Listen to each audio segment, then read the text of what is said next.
We all need access to a safe and reliable supply of clean and plentiful water for our homes, businesses, leisure and the environment. Our bathing waters continue to get cleaner. Last year, 93% were classified as good or excellent, but there was a problem on sewage.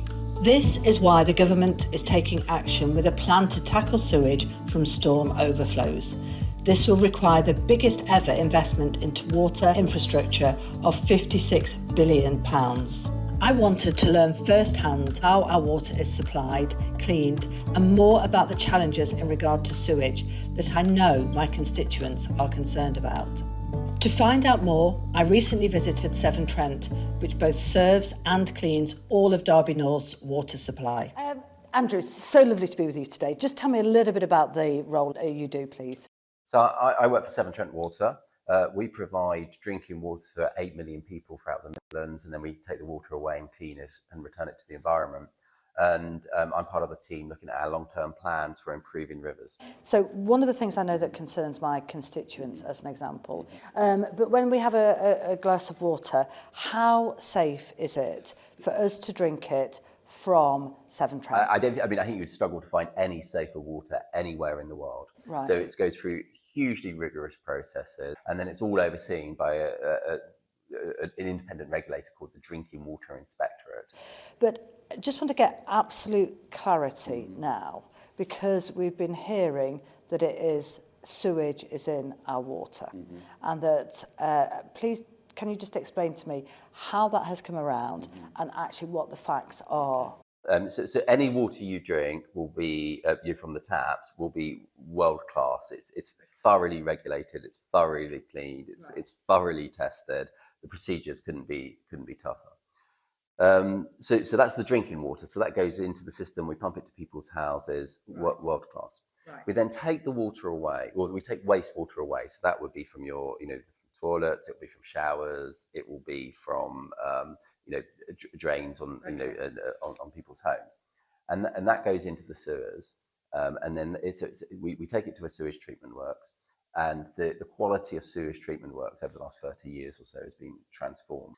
And the Environment Agency, who are an independent regulator, will look at each sewage treatment works, and it will inspect it, and it will set a permit, say, well, we want you to clean to this standard at these works. And then the water that comes out of the treatment works is clean, it's healthy, it causes no problems.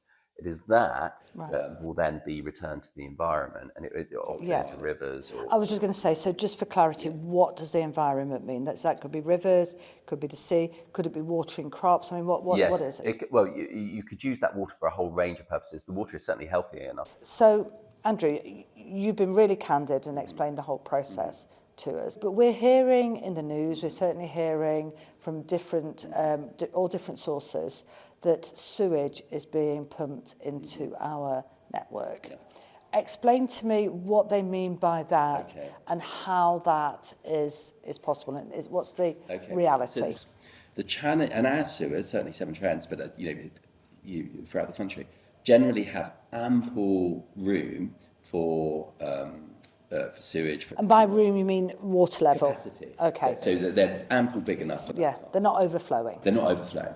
The challenge that they are experiencing is that they often get flooded with rainwater, and if you have heavy rainfall, it can swamp the sewers. That's one challenge. The other challenge is actually it can be days later when the rain feeds through into the sewers. The challenge is having the sewers big enough to cope with the rainwater. And then the system is designed from the Victorians until probably about the 1970s. It had emergency valves on. Right. It's a bit like the bath overflow. Yeah. If the bath fills up too quickly. Yeah, it goes through that. The overflow. Yeah. So the danger, if you don't have these CSOs, it will back up into people's homes and flood their homes.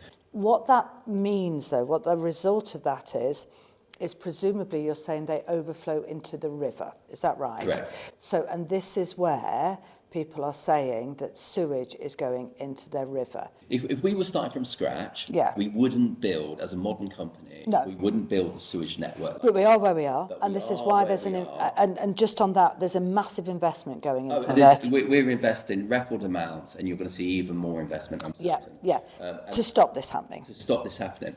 It is not raw sewage coming out of a treatment works. It is not the combination of sewage and drinking water and cooking, washing up and all those things. It will be heavily diluted by rainwater. So we've got tougher government standards. We've got a massive investment going into water, making sure that our rivers are safe and that the water comes into our homes are safe. Well, I think people absolutely want clean rivers, and absolutely, that there's no damage done to their rivers. And we're the same. The goal we're shooting for at Severn Trent is that none of our operations will cause any harm to rivers by 2030. Okay. What will happen though? So just for final clarity on this, what are you going to do though to ensure that CSOs don't pump out into rivers? So first of all, we're trying to keep rainwater out of our sewers. Yeah. We started in some areas. We're planting 1.3 million trees between now and 2030. Okay. There are many, many reasons for that, but one of the reasons is it soaks up rainwater. Right. We're trying to keep rainwater out of our sewers. We're working with local authorities to keep, to try and encourage them to keep rainwater from roads and things out of our sewers. We're delighted that the government has announced that they are going to insist that new housing developments have ponds and other things, so it captures the rainwater, so it doesn't all go into the sewers. The other part of the way we're doing it, we are increasing the capacity of our sewers, and we try to keep rainwater out of the sewers, which is the root cause. Secondly, if that's not possible or is not sufficient, and then we'll build a large tank under the water. And then the water will, the wastewater will fill up there. But what we're basically doing is building capacity so the sewage can then be channeled to the sewage treatment works. Yeah. When there's, as and when the sewage treatment works has got the capacity to cope with that. I.e. after the rainwater has passed through the system. The government has announced a plan for water.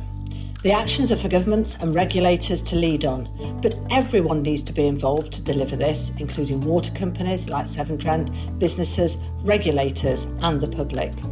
Along with the very significant funding, the plan sets out measures to tackle the issues and challenges discussed during my fact-finding visit to Severn Trent. Vitally, it will address sources of pollution and boost water supplies through more investment in the infrastructure that we need to reduce storm overflows and other pollution, starting in the next 2 years. There will also be tighter regulation and more effective enforcement.